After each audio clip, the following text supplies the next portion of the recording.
Tekrardan herkese merhabalar. Kanalıma hoş geldiniz. Güllaç yapraklarıyla baklava olur mu deme. Soğuk baklava lezzetinde muhteşem bir tatlı tarifi vermek istiyorum. Tarifimize hemen başlayalım. 200 gram file badem ve fındık karışımım var. Uygun bir tavaya alarak ocağın üzerine alıyorum. Tavamızı ocağın üzerine alarak kısık ateşte sürekli karıştırarak kavuralım.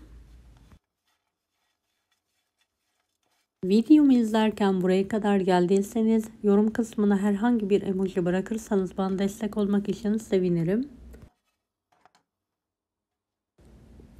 1 su bardağı toz şeker, 2 litre sütü uygun bir tencereye alalım. Kullandığım bardak ölçüsü 250 mg'dır.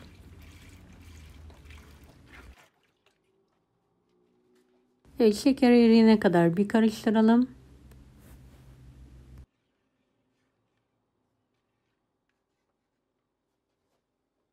Ocağın üzerine alarak ısıtmaya bırakalım.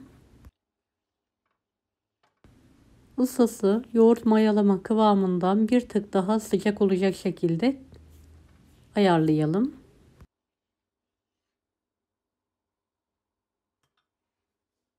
Evet, baklavamızı yapabilmek için güllaç yaprağına ihtiyacımız var. Paketimizi açalım.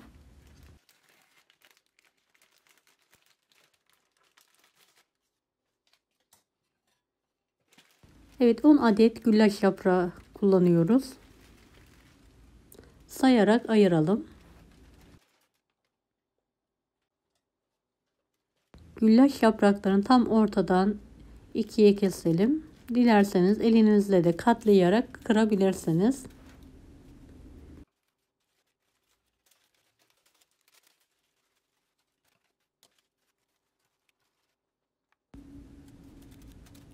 Güllaç sevmeyenlerin bile bayılarak yiyebileceği muhteşem bir tatlı, mutlaka deneyin.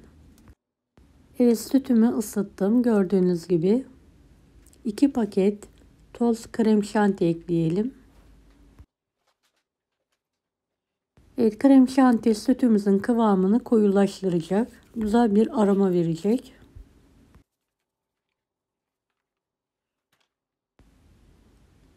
Evet, krem şantileri ekledikten sonra karıştıralım. Topak olmasın.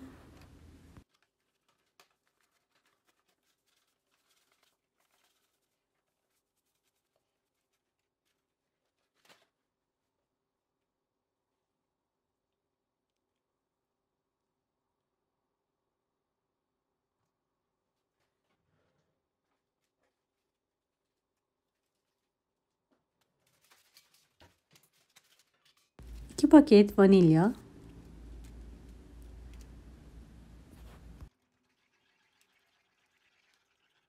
Tüm malzemeyi homojen olana kadar karıştıralım.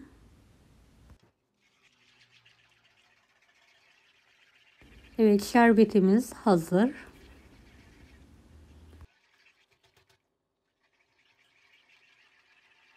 Durdukça kıvamı koyulaşacaktır. Evet, hiç bekletmeden hemen baklavamızın yapımına başlayalım. Dilerseniz bu şekilde güllaç yapraklarını sütün içine batırıp tepsiye dizebilirsiniz. Veya güllaç yapraklarını tepsiye yerleştirdikten sonra üzerine kepçe ile sütü dökebilirsiniz. Ben bu şekilde devam ediyorum, daha kolay olduğu için.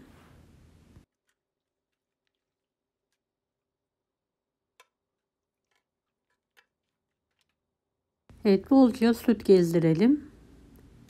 Alt tabanına 1 adet güllaç yaprağı olana kadar aynı işlemi yapmaya devam edelim.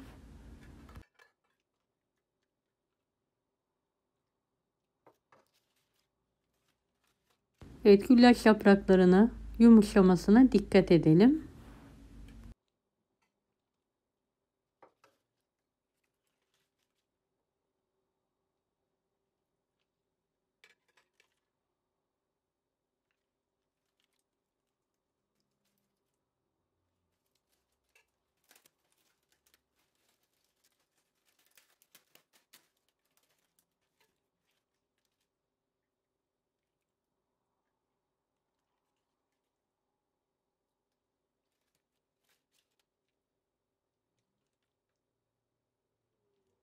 Evet, bol bol aralarına süt gezdirelim.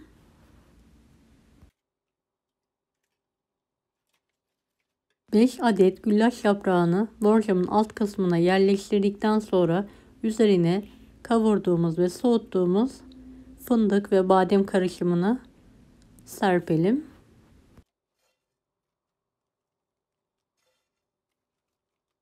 Dilerseniz ceviz, sade fındık da kullanabilirsiniz.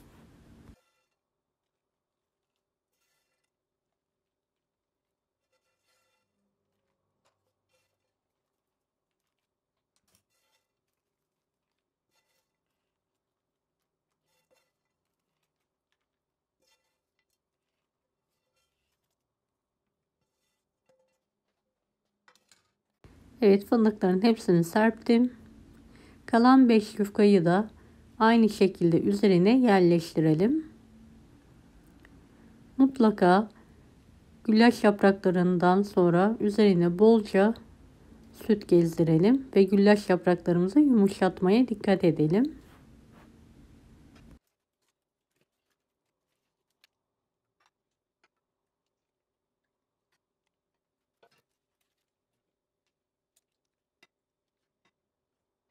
Güllaç yapraklarımın bitene kadar aynı işlemi yapmaya devam ediyorum.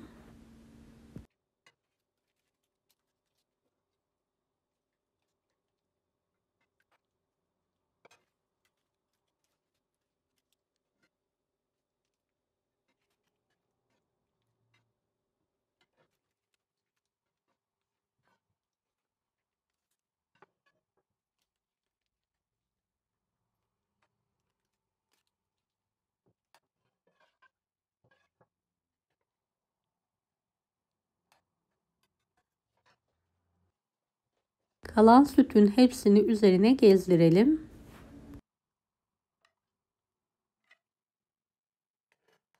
Oda ısısına gelene kadar kendi halinde bir kenarda bekletelim.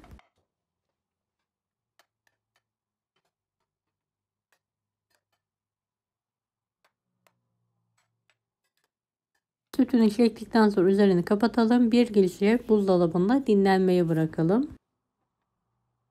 Evet, ertesi gün baklavamızı dilimler halinde keselim.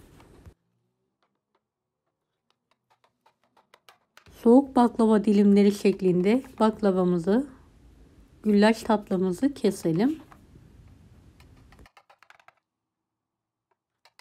Gördüğünüz gibi sütün hepsini çekti. Kıvamında da koyulaşma oldu. Üzerine bolca çikolata serpelim. Ben bitter çikolata kullandım. Dilerseniz sütlü çikolata da kullanabilirsiniz. Evet, çikolatayı rendenin en büyük tarafıyla rendeledim ve her tarafına gelecek şekilde serpiyorum.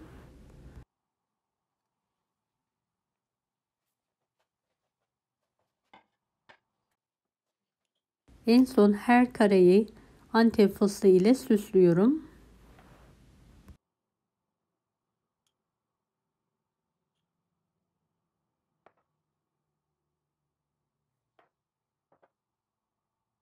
Güllaç yemeyen annem bile tatlıya bayıldı. Kıvamı, lezzeti, şekeri tam orantılı. Mutlaka deneyin. Evet, bir tane dilimi servis tabağına alarak yakından sizlere göstermek istiyorum.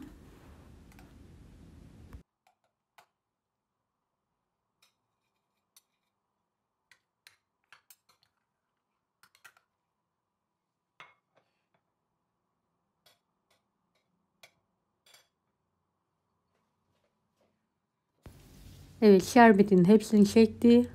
Kıvamlı bir tatlı. Kanalıma ücretsiz abone olmayı unutmayın. Bir dahaki videolarda görüşmek üzere. Allah'a emanet olun. Hoşça kalın. Daha farklı tarifler için bunları da izlemeyi unutmayınız.